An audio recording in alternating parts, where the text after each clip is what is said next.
America is a myth, and the United States is on stolen land. Remember that at this time last year, law enforcement descended upon water protectors gathered at Standing Rock, firing rubber bullets, tear gas, and water cannons as they peacefully prayed for the Minnesosi, the Missouri River, against the Dakota Access Pipeline. And just last week, 210,000 gallons of oil were leaked from the Keystone XL pipeline in South Dakota, near the boundaries of the Lake Traverse Reservation. So while there's nothing wrong with sitting down with loved ones to share a meal and give thanks, here's some advice on how to do that and not erase the native peoples of this land. First, we have to get rid of this ridiculous story about pilgrims and Indians breaking bread together. While pilgrims, really Puritan separatists, did in fact land in Wampanoag territory, and the Wampanoags may have welcomed them, by which I mean didn't let them die even as they faced their own genocide. The barely surviving settlers did not invite the so-called Indians to turkey dinner. There may have been an impromptu shared meal from a first successful harvest after Squanto showed the Puritans how to survive. And there was some goodwill, as the meal likely laid the groundwork for a treaty of mutual protection.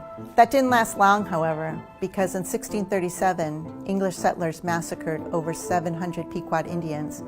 The next day, Massachusetts Bay Governor William Bradford called for a day of Thanksgiving to be acknowledged in all the churches for our victories against the Pequots. It wasn't until 1863 that President Lincoln declared it a national holiday. It was his attempt to unify the nation as it endured the ravages of the Civil War. A year later, he presided over the largest mass execution in United States history, ordering 38 Dakota men to be publicly hanged. Their crime? Defending their peoples, who were being hunted down, killed, and forcibly removed from their land onto reservations. Second, acknowledge that wherever you are, you're on native land, land that belongs to people who are still here. In many countries like Canada, Australia, and New Zealand, it's common practice to acknowledge the indigenous lands upon which events and gatherings happen.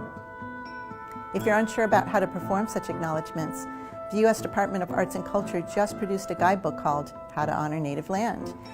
And this website helps you plug in any city in North America to find the appropriate Native peoples. And understand this isn't just a practice about acknowledging history. This is about acknowledging that Native peoples are still here and that removal and occupation is ongoing. In the United States alone, there are 4.5 million Native Americans and Alaska Natives, and over 500 federally recognized tribes. Native peoples are still under threat of elimination. They're not only fighting against pipelines and big oil at Standing Rock and Lake Traverse, but also in Canada, the Philippines, Peru, Honduras, and in many sites across the globe. Indigenous peoples are putting their bodies on the line, protecting against the violent extraction of oil, gas, timber, and minerals, for which they're being killed at increasing rates. Genocide is still happening. So as you sit down with your family and friends, take some time to consider these points. It's uncomfortable for sure, but nothing's going to change if you don't start by acknowledging what is happening right now to Indigenous peoples.